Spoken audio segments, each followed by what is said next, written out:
friends, this is the Miss Wolfie from our Half Acre Homestead with a tea break. And I'm sorry that you're getting like tea breaks and rants and stuff, because I'm actually, you know, on kind of a vacation or a staycation this month. But I am getting work done. Thanks again for all your support on my medical rant. Or not medical rant, my on hold rant. I'm actually considering, on the advice of some of you folks, of sending the video to my doctor, because maybe she doesn't understand what's going on in the office and in the business end of her office. Because let's face it, doctors today around here, I mean, they are, when they hit the office and they leave the office, every moment in between, they are moving and looking after people. Why? Oh, and why don't I change doctors? Because I'm a resident of Quebec. And they have to loosen their language standards or no one's going to want to work here. We are pathetically low on medical staff in this province. Pathetically low. Because people who work here have to be at least bilingual, if not fully fluent in French. That's just the way it is. So my doctor is actually in Ottawa, Ontario, because I couldn't get a doctor here in Quebec. And I have been in Quebec now for 15 years. 15, 16 years I've been in Quebec. And my only doctor that I've had is in Ottawa. Thank God when my original doctor moved farther afield, she got us set up with a new doctor to replace her, because we would be totally on our own. So I am thinking of sending that to the doctor. I've had some questions, so I thought I would do this tea break to answer them. One of them is that long, so I'm going to read it to you in a minute. Somebody asked me about an earth stove, a wood burning, I think it's called earth stove. Folks, I really don't know much about wood stoves. I don't. I know if they work and if they don't. I don't go by names or anything else. I have had 1, 2, 3, 4 wood stoves. Okay, 5 if you count the one out in the shop, but it's an antique and only to be used in emergencies. I've had like 5 wood stoves in my entire life. And I had a wood cook stove from 1939. And it was called a Fireco Bridgewell. God, I loved that stove. It was an antique when Howie bought it for me as a wedding gift. But when we bought our first home, the home was too small for my massive cook stove. So I sold it to my brother. And he used it for years. But that thing, it was not airtight. And it heated the house. And you get the double benefit of being able to put a pot of soup or bread to rise in the on top of the warming ovens, or baking bread, or cooking your meals, or letting things slow cook all day without ever using any hydro. That's what I loved about that cook stove. Plus it heated the entire house. Entire house! When the house we were renting had an airtight wood stove, and when Howie bought me the cook stove, we had asked permission to have the cook stove, to install the cook stove in our kitchen. Ho, ho, ho, by Jesus. I had a turkey once so big it wouldn't fit in my regular kitchen stove, but it cooked in that 1939 Fireco Bridgewell. I miss that wood stove. Most stoves sold today are now airtight with reburn technology. And what that means is reburn technology means the smoke goes up into a chamber in the top of the wood stove, and then it gets heated and particulates fall out back into the ashes. So it's cleaner burning. The emissions from that wood stove are cleaner burning. Most new cook stoves are also clean burn technology. Why? Well, back in, I believe it was 1993, 94. There was a huge ice storm here in Quebec, and people were without power for a week and more. And the problem is after that, everybody got wise and started putting in wood stoves. Well, the problem is wood stoves in a city like Gatineau can cause a lot of air pollution. So it's now for stoves that you are going to use for cooking or a heat source that are wood fired, they need to have reburn technology so that more people can actually burn wood on a regular basis without it causing a smog factor, which, by the way, it did yesterday. So, I mean, I can have an antique cook stove, but I can only use it in emergencies. I can't use it every day because of safety issues and reburn technology. So if you're asking my opinion on a particular wood stove, I can't give it. All I can tell you is that an airtight with reburn technology, you may be able to put a kettle on in the morning and have it come to a simmer by supper time because the top is not uber hot. I keep a kettle on it for hydration to humidify the air. But that's all I can pretty much tell you.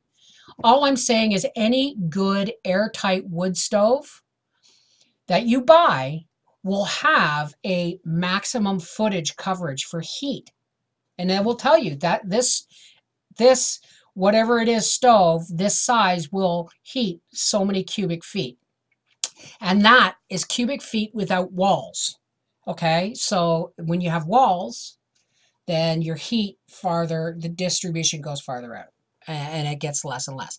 That's why my bedroom is so cold at night, because I'm still suffering hot flashes. So, and that's why Howie's quilt is so thick. I can't really share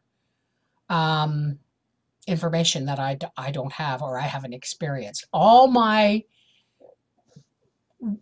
Everything I know comes from experience and and research. Okay, so on to another question. Good morning, Bev from Maine. Now, I'm not sure if you think I'm from Maine, but I'm not. I'm from Quebec, as you just probably figured out. Or you're from Maine and you're saying good morning from Maine. Oh, okay, I got it. Good morning from Maine, Bev. I didn't get a name here. Okay, anyway, I'm going to answer the question. She's going to know who it's for. I have a question for you. This may be all over the place and hard to follow, but here goes. I've looked and watched several videos and get several different answers, so I'm coming to you for an opinion on how you would do yours. I got 4 number 10 cans of diced tomatoes, and they're not organic, but I need to get some more stuff going into my pantry. So, also, I want to add onions and some peppers, but here's the thing. Some people say you can water bath quarts for 50 minutes. Some people say you need to pressure can them for 20 minutes. Some say use citric acid. Some say you can use lemon juice. Well, I don't have citric acid, and I'm not sure I want to use that. So if you were doing this for yourself, what would you do with either pressure can or water bath with onions and peppers? Because of all the people's videos online in the books, I really trust your judgment. Oh, I don't. Research, but yeah, it sounds like you've been doing your research. I've been wanting to ask you, but I knew you've been not feeling well, yada, yada, yada. I really want to do them and get them done, so that the big question is, what would you do, Bev? Okay, here's my answer. I just bought a whole bunch of cans of tomatoes because they were on sale, and I'm actually going to recan them as they get older, okay?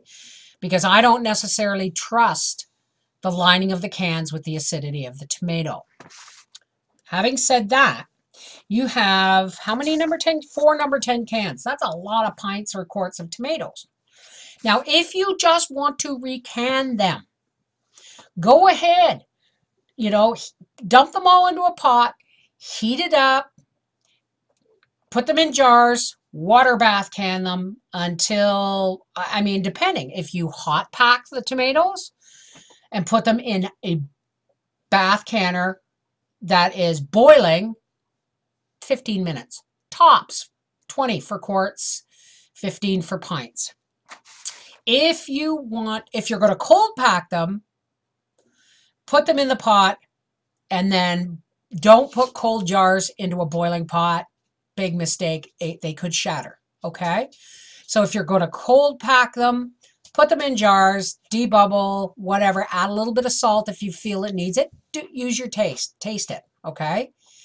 Then put them in the boil bath canner and turn the water on. And when it comes up to a boil, time it for 20, 25 minutes for quarts, 15 minutes for pints. If you want to add peppers and onions, these are low acid vegetables. And although in the past it may have been acceptable to add a few low acid vegetables to your tomatoes, knowing that tomatoes are very acidic and will balance that out, today's tomatoes are not necessarily as acidic as they used to be. That's why people are now adding lemon juice or citric acid, and I don't recommend lemon juice for the simple reason is that it sours the tomatoes over time.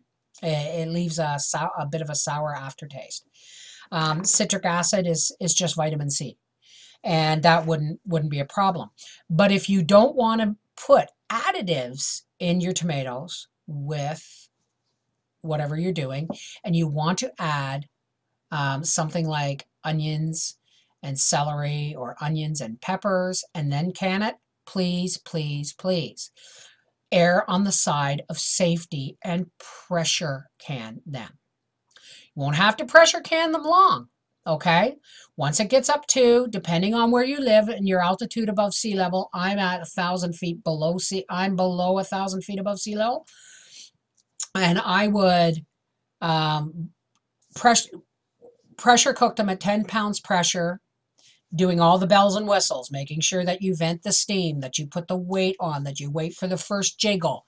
And you can pressure can quarts of tomatoes for 15 minutes and 10 minutes for pints if you have the onions and the peppers in them.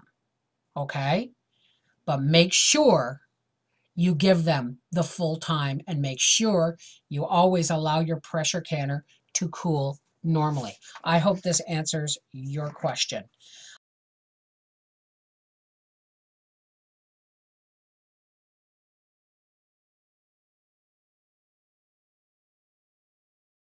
So I hope I've answered some of your questions. I don't know if, oh, I'm working on, if you notice there is no t-shirt sheet of squares up there. That's because it's on my table and I'm tying it.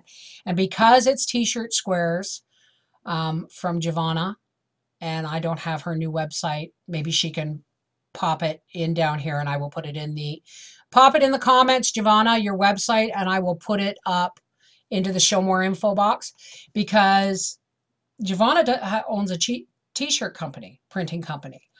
And what happens is sometimes there will be a mix-up or there will be a bad print or something, and the t-shirt's no good. Well, she cuts them up into these like 5-6 inch squares, and she can sell them. I'm pretty sure fairly cheap. I don't know how she does it, but she sent me a whole bunch and that's what I'm doing.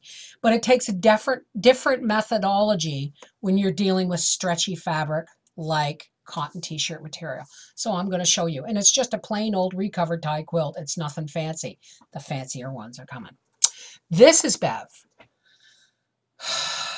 from our half-acre homestead saying, it's already 3:30. Thank God the spaghetti sauce is in the crock because it gives me 2 hours of quilting time. Take care. God bless.